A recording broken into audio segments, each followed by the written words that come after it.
नमस्कार, आप देख रहे हैं जनक पर आपके साथ में आंचल श्रीवास्तव। उत्तर प्रदेश में सुशासन की दिशा में एक और अहम पड़ाव। मुख्यमंत्री योगी आदित्यनाथ ने प्रगति पोर्टल को प्रदेश के प्रशासनिक ढांचे की रीढ़ बताते हुए इसे पारदर्शी, जवाबदेह और सशक्त माध्यम करार दिया है। राजधानी लखनऊ में आयोजित एक संवाददाता सम्मेलन में मुख्यमंत्री ने स्पष्ट शब्दों में कहा कि प्रगति केवल एक डिजिटल प्लेटफॉर्म नहीं है, बल्कि ये शासन की कार्य संस्कृति में आया एक बड़ा परिवर्तन है। ऐसा परिवर्तन जहां योजनाएं फाइलों में नहीं अटकती, शिकायतें लंबित नहीं रहती हैं और हर स्तर पर जवाबदेही तय होती है। मुख्यमंत्री योगी आदित्यनाथ ने कहा है कि वर्ष 2014 में प्रधानमंत्री नरेंद्र मोदी के नेतृत्व में केंद्र सरकार के गठन के बाद से देश में प्रशासनिक सुधारों में एक नई यात्रा शुरू हुई है। उसी यात्रा का एक महत्वपूर्ण पड़ाव है प्रगति पोर्टल, जिसने मिनिमम गवर्नमेंट मैक्सिमम गवर्नेंस की अवधारणा को कागज से निकालकर जमीनी हकीकत में बदला है। उन्होंने बताया कि प्रगति की प्रेरणा वर्ष 2003 में गुजरात में शुरू हुए स्वागत पोर्टल से मिली, जिसने प्रशासनिक दक्षता का नया मानक स्थापित किया था। उसी अनुभव को राष्ट्रीय स्तर पर अपनाते हुए प्रगति को लागू किया गया और ये सिस्टम रिफॉर्म्स का एक मजबूत स्तंभ बन चुका है। तो आइए आपको दिखाते हैं कि मुख्यमंत्री योगी आदित्यनाथ ने क्या कुछ कहा।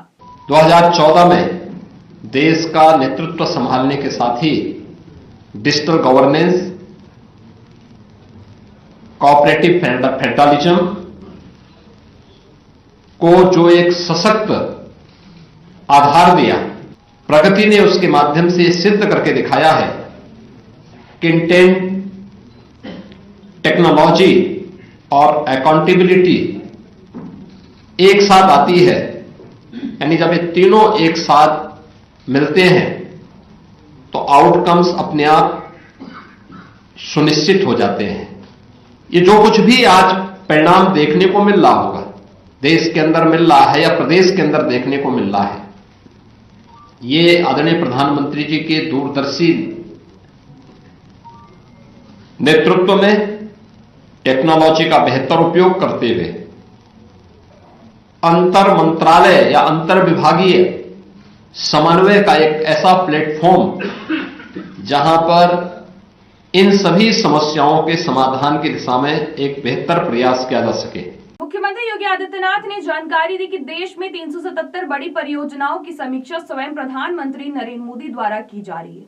इस प्रत्यक्ष निगरानी का असर ये हुआ है कि आर्थिक, सामाजिक और बुनियादी ढांचे से जुड़ी परियोजनाओं में तेजी आई है और परिणाम समयबद्ध तरीके से सामने आ रहे हैं। उत्तर प्रदेश के संदर्भ में बात करें तो मुख्यमंत्री योगी आदित्यनाथ ने प्रगति पोर्टल को एक गेम चेंजर बताया।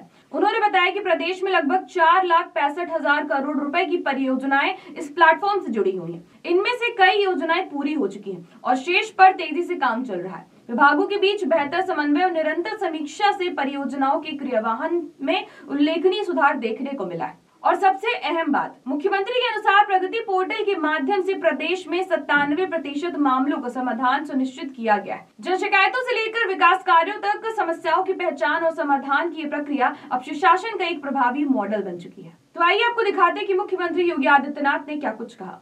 उत्तर प्रदेश आज जो बॉटलनेक स्टेट से ब्रेक थ्रू स्टेट बन चुका है, इसका जो रिजल्ट है, इस प्रकार के टेक्नोलॉजी का उपयोग करते हुए प्रगति जैसे प्लेटफॉर्म जब हमें प्राप्त हुए हैं, इसके माध्यम से जब हम लोग इन सबकी समीक्षा करते हैं और उसको रिजल्ट के रूप में करते हैं, तो अब वह बॉटलनेक नहीं रहा, बल्कि एक ब्रेक थ्रू बन गया है प्रोजेक्ट की दिशा में कार्य करने के लिए।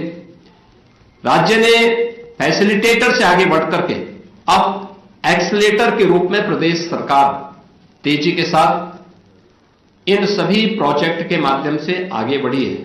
प्रगति जैसे प्लेटफॉर्म ने टीम इंडिया स्पिरिट को और अधिक प्रभावी बनाया है। यानी आदरणीय प्रधानमंत्री जी की प्रेरणा से जो टीम इंडिया की स्पिरिट चाहिए देश के प्रत्येक राज्यों को मिल करके, क्योंकि केंद्र और राज्य सरकार जब मिल करके किसी प्रोजेक्ट में एक साथ आगे बढ़ती है तो स्वाभाविक रूप से रिजल्ट भी उतनी ही बेहतर रूप से हमारे सामने आती है। मुख्यमंत्री योगी आदित्यनाथ ने कहा है कि प्रगति जैसे प्लेटफॉर्म ने उत्तर प्रदेश को बॉटलनेक यानी रुकावटों की स्थिति से निकालकर ब्रेक थ्रू की दिशा में आगे बढ़ाया। ये नए भारत की सोच के प्रतीक है, जहां समस्याओं को छुपाया नहीं जाता, बल्कि उन्हें चिन्हित कर पारदर्शी और समयबद्ध तरीके से हल किया जाता है। तो कुल मिलाकर प्रगति पोर्टल आज उत्तर प्रदेश में प्रशासन और जनता के बीच विश्वास का सेतु बनता दिख रहा है, जहां समीक्षा है, समाधान है और सबसे बड़ी बात परिणाम है। तो ऐसी देश और दुनिया की बड़ी खबरों पर नजर रखने के लिए आप जुड़े रहिए जनक प्रेस के साथ। नमस्कार।